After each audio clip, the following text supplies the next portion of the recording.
Et on passe à l'éclairage de Christian Eboulé. On va découvrir avec vous ce soir, Christian, une page peu connue de l'Afrique ancienne. Un héritage qui fait référence à ce qu'on appelle aujourd'hui les droits de l'homme ou encore la bonne gouvernance.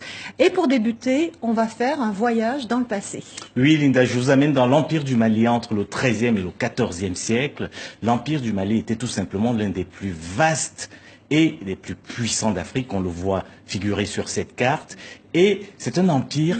Oui, absolument, il était magnifique. C'est un empire qui a été créé par Soundiata Keïta et il est né de un tout petit royaume qui était à cheval entre le sud du Mali actuel et de la Guinée-Conakry que l'on connaît aujourd'hui.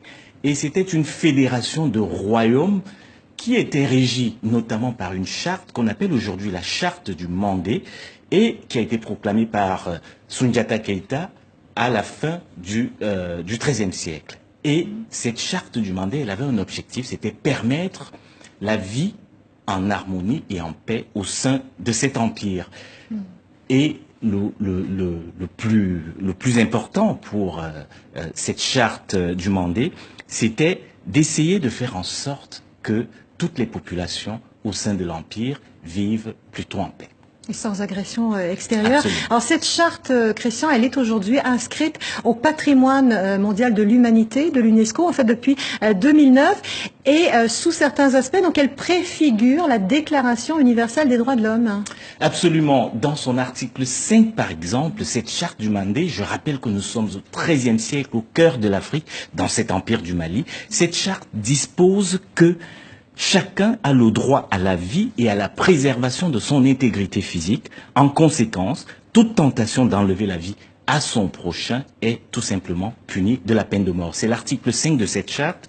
Un autre article que j'ai choisi, l'article 16 de cette même charte du Mandé, nous sommes au XIIIe siècle. Il dit ceci à propos des femmes. Les femmes, en plus de leurs occupations quotidiennes, doivent être associés à tous nos gouvernements, évidemment les gouvernements de l'époque de l'Empire. Il est donc faux de considérer aujourd'hui, ou de dire aujourd'hui, comme le font souvent certains, que les droits de l'homme, c'est une importation de l'Occident en Afrique.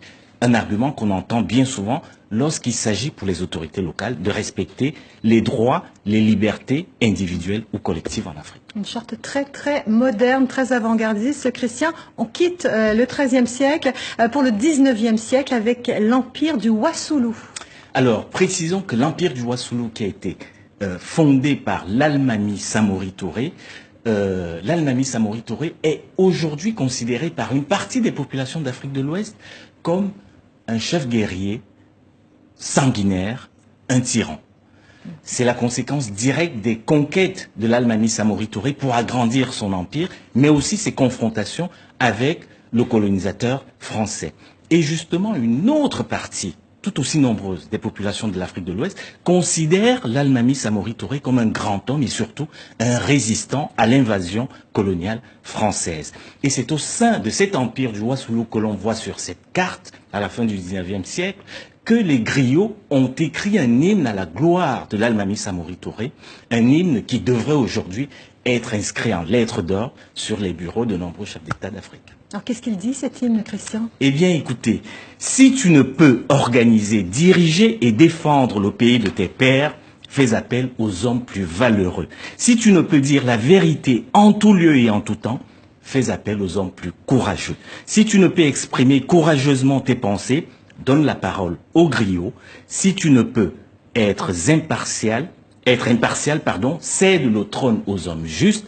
Et enfin, si tu ne peux protéger le peuple et braver l'ennemi, ça vous plaira ça, Linda, donne ton sabre de guerre aux femmes qui t'indiqueront le chemin de l'honneur. On va écouter un extrait?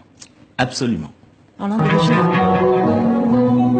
L'hymne de l'empire du Wassoulou proclame: si tu ne peux organiser, diriger et défendre le pays de tes pères, fais appel aux hommes plus valeureux.